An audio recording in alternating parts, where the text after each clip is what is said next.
Hello friends, clean कासालोंग के part 2 में आपका स्वागत है। तो पास्ट में हम देखते हैं कि कासालोंग और पिम्पी, जिसका पास्ट में नाम सोंग पीप था, ये दोनों जुड़वा बहनें थीं। तो पास्ट में भी इनके मॉम डैड अलग हो चुके थे और कासालोंग अपनी मॉम के साथ रहती थी, वहीं सोंग पीप यानी कि पिम्पी अपने डैड के साथ रहती थी। सोंग पीप बहुत ही क्रूल और सेल्फिश थी। उसे कासालोंग से बहुत जलन होती थी। उसे ऐसा लगता था कि उनकी माँ कासालोंग को ज्यादा प्यार करती है। तो सोंग पीप न केवल कासालोंग को बुली करती थी, जैसे कि कासालोंग को पानी में डुबाना, अपने कुछ भी गलत करके उसका पूरा इल्जाम कासालोंग के ऊपर लगा देना और अपने डैड की नजरों में कासालोंग को बुरा बनाना। वाले उसके डैड भी कोई दूध के धुले नहीं रहते हैं। वो भी अपनी वाइफ यानी कि कासालोंग की मॉम और कासालोंग को बिल्कुल भी नापसंद करते हैं और उन लोगों के ऊपर तरह तरह के अत्याचार करते हैं। वही सोंग पीप अपने डैड की फेवरेट रहती है और वो अपनी लाडली बेटी के लिए कुछ भी करने के लिए तैयार रहते हैं। लेकिन लोगों को पता रहता है कि सोंग पीप कैसी बुरी नेचर की है। तो अपने पास्ट के ऐसे रूप को देखकर पिम्पी के होश उड़ जाते हैं और वो सोचती है कि वो ऐसी बुरी कैसे हो सकती थी। वही कासालोंग एक बेचारी सी लड़की रहती है जिसके ऊपर उसका परिवार ही अत्याचार करता है, लेकिन वो बहुत ही काइंड और स्वीट रहती है। तो कासालोंग डांसिंग से लेकर घर के हर एक काम काज में माहिर रहती है, मतलब वो सर्वगुण संपन्न रहती है। तो इनकी ड्रामेटिक जिंदगी में एंट्री होती है क्रिट के पास्ट सेल्फ की, जो एक डॉक्टर रहता है और वो एक दूसरी कंट्री से मेडिकल की पढ़ाई पढ़कर वहाँ पर आया रहता है। तो कासालोंग क्रिट से पहली मुलाकात में ही उसे पानी से डूबने से बचाई रहती है और वहीं से क्रिट कासालोंग से प्यार कर बैठता है, लेकिन उसे पता नहीं रहता है कि इस लड़की का नाम कासालोंग है और इसीलिए आगे जब उसकी मुलाकात सोंग पीप से होती है तो वो उसे कासालोंग समझ बैठता है और सोंग पीप को भी इस परदेसी बाबू का प्यार सुहा जाता है और वो भी उसे लाइन मारना शुरू कर देती है। खैर आगे बेचारी कासालोंग को पता चल जाता है कि क्रिट उसकी बहन सोंग पीप को उसे समझ रहा है और उसकी बहन सोंग पीप को पसंद कर रहा है और कासालोंग भी इस मामले में अपना मुंह बंद रखती है क्योंकि क्रिट उसका लवर बनते बनते उसका जीजा बनना शुरू कर दिया। लड़कों के मामले में सोंग पीप का एक फंडा रहता है, वो अपनी खूबसूरती की वजह से वहाँ फेमस रहती है। तो वो चाहती है कि जो उसे लाइक करे बस उसे लाइक करता रहे और वो लड़के आपस में उसके लिए लड़े मरे। तो सोंग पीप उन कुछ एक्स्ट्रा ऑर्डिनरी लड़कियों में शामिल रहती है जिसकी वजह से बेचारी सारी लड़कियां बदनाम होती हैं कि लड़कियां ढेर सारे लड़कों को अपने आगे पीछे घुमाती हैं। तो वहाँ पे सोंग पीप का एक पक्का वाला दीवाना रहता है और वो सोंग पीप को पाने के लिए कुछ भी करने के लिए तैयार रहता है। उसका नाम पाक रहता है और वो मानफा का पास्ट सेल्फ रहता है और उसे लाइक करती है मेई, जो कि विचित्रा की पास्ट सेल्फ रहती है और वो सोंग पीप की मेड रहती है। तो पाक और क्रिट दोनों ही सोंग पीप को पाना चाहते हैं और इसीलिए इन दोनों में आपस में झगड़े भी शुरू हो जाते हैं। इनफैक्ट इनके बीच तो अच्छा खासा कंपटीशन भी होता है। पहला कंपटीशन जिसमें सोंग पीप के लिए काफी ऊंचे पेड़ से फ्लावर्स लाने रहते हैं और दूसरा कंपटीशन थोड़ा सा डेंजरस रहता है, एक दूसरे से फाइट करके हराने का।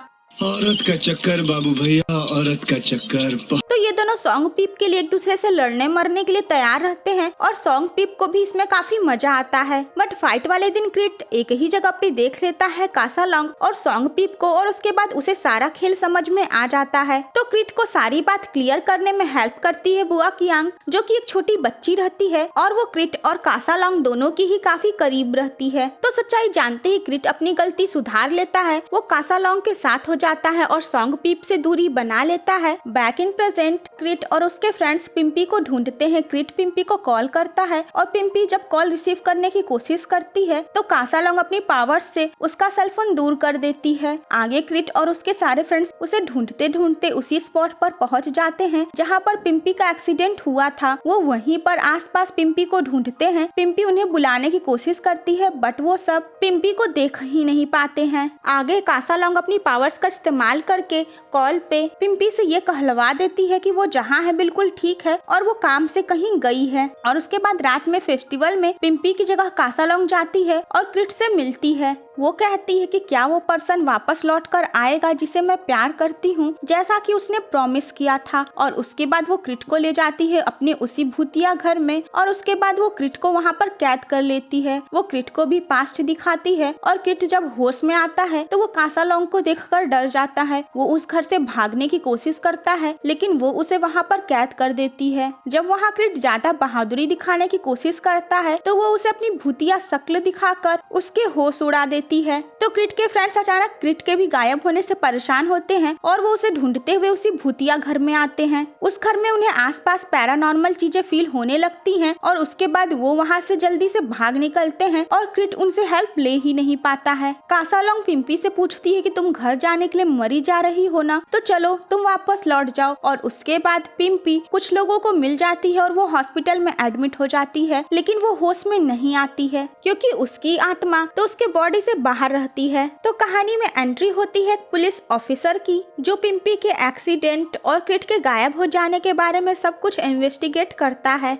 क्रिट के फ्रेंड्स और उसकी मॉम ये नोटिस करते हैं फेस्टिवल के फुटेज को देखकर कि क्रिट ऐसे ही हवा में बातें किया जा रहा है। क्रिट के पास खाना पीना लेकर वही सफेद बालों वाला बूढ़ा आदमी आता है। वो उससे कहता है कि जब कासालोंग का मकसद पूरा हो जाएगा तो वो तुम्हें यहाँ से जाने देगी। आगे क्रिट कासालोंग से कहता है कि ठीक है, मैंने जो भी बुरे कर्म किए हैं उसका ब्लेम मैं लेता हूँ, बट अब तुम मुझे इन सब चीज से बाहर निकालो। कासालोंग कहती है अभी तो तुम्हें बहुत कुछ देखना है। तो बैक इन पास्ट सॉन्ग पीप के उसकी मैरिज एक रिच मैन से फिक्स करते हैं और वो रहता है उसी पुलिस ऑफिसर का पास्ट सेल्फ। बट सॉन्ग पीप तो अपने इस फियांसी से नहीं बल्कि क्रिट से मैरिज करना चाहती है। वो अपने डैड से जब इस बारे में बताती है तो उसके डैड इस बात के सख्त खिलाफ रहते हैं। इधर पाक, जिसे ऐसा लगता है कि क्रिट सॉन्ग पीप से प्यार करता है, वो क्रिट से झगड़ा करता है और गुस्से में वो उसे चाकू भी मार देता है। वहाँ पे कासालोंग बुआ कियांग के साथ सही टाइम पर पहुँच जाती है। क्रिट को हॉस्पिटल में एडमिट किया जाता है और क्रिट की जान बच जाती है। तो क्रिट से रिजेक्ट होने के बाद सॉन्ग पीप को समझ में आ जाता है कि क्रिट किसी और से प्यार करता है और उसके बाद सॉन्ग पीप लग जाती है उस औरत को ढूंढने में कि क्रिट की लाइफ में कौन है। अब सॉन्ग पीप ऐसा हाहाकार मचाती है कि वो सबसे पहले शक में कासालोंग को पानी में डुबाकर मारने की कोशिश करती है, लेकिन तभी वहाँ पर उसकी माँ पहुँच जाती है और मजबूरी में उसे कासालोंग को सेव करना पड़ता है। सॉन्ग पीप को ये बात बहुत ज्यादा हर्ट करती है कि उसकी माँ कासालोंग की ही ज्यादा केयर करती है और उसके बारे में पूछी तक नहीं। आगे सॉन्ग पीप एक और औरत को क्रिट से बातें करते हुए देखती है और उसे लगता है ये उसकी लवर होगी, तो वो उसे भी मारने की कोशिश करती है, लेकिन उस समय सॉन्ग पीप का फियांसी वहाँ पहुँच जाता है और इस तरह उस औरत की जान बच जाती है। वैसे तो सॉन्ग पीप अपने फियांसी से नहीं बल्कि क्रिट से मैरिज करना चाहती है, लेकिन जब उसका फियांसी उसे शॉपिंग का ऑफर देता है तो वो खुशी खुशी उसके साथ शॉपिंग करने चली जाती है अपनी वेडिंग के लिए। तो क्रिट कासालोंग को डेट कर रहा है, ये बात सभी मिलकर हर हाल में सॉन्ग पीप से छुपाते हैं। कासालोंग की तबीयत खराब रहती है और क्रिट रात भर उसका केयर करता है, इलाज करता है। और आगे क्रिट जब ये बात बुआ कियांग के पेरेंट्स से बताता है, जो कि उसके रिलेटिव रहते हैं, तो वो कहते हैं कि उसने ये ठीक नहीं किया, वो रात भर कासालोंग के ही कमरे में था, तो इस वजह से उसे जल्द से जल्द अब कासालोंग से मैरिज कर लेनी चाहिए। वैसे भी क्रिट कासालोंग से प्यार करता था और उससे मैरिज करना ही चाहता था। फिर क्या था, वो शगुन लेकर कासालोंग की मॉम के पास पहुँच जाता है। वो भी इनके प्यार को एक्सेप्ट कर लेती है। वो कासालोंग को शगुन के रूप में ड्रेस देता है और एक लेटर, बट अनफॉर्चुनेटली सॉन्ग पीप उस शगुन को देख लेती है। वो कासालोंग के हाथ से वो लेटर भी लेकर पढ़ लेती है और उसे पता चल जाता है कि क्रिट की लाइफ में कासालोंग है और वो उसे मैरिज का ऑफर दिया है। और ये जानने के बाद तो वो पगला जाती है। वो उस लेटर को फाड़ डालती है और उसके बाद वो उस ड्रेस के भी टुकड़े करना शुरू कर देती है। वहीं कासालोंग केवल रोध होकर और तड़प कर ही रह जाती है। तभी वहाँ पर उनके डैड भी पहुँच जाते हैं और उसके बाद सॉन्ग पीप उनके सामने ड्रामा करती है कि क्रिट और वो एक दूसरे से प्यार करते हैं, लेकिन कासालोंग जानबूझकर उन दोनों के बीच में आ गई है। उसके डैड भी उसकी बात मान लेते हैं और जब उनकी मॉम ये कहती हैं कि ऐसा नहीं है, तो उसके डैड कहते हैं कि क्रिट ने पहले मानफा से सॉन्ग पीप के लिए ही तो फाइट की थी। इसके बाद उनके डैड इंडियन टीवी सीरियल वाला एक खतरनाक प्लान करते हैं। तो फ्रेंड्स, इसका नेक्स्ट पार्ट देखना मत भूलिएगा।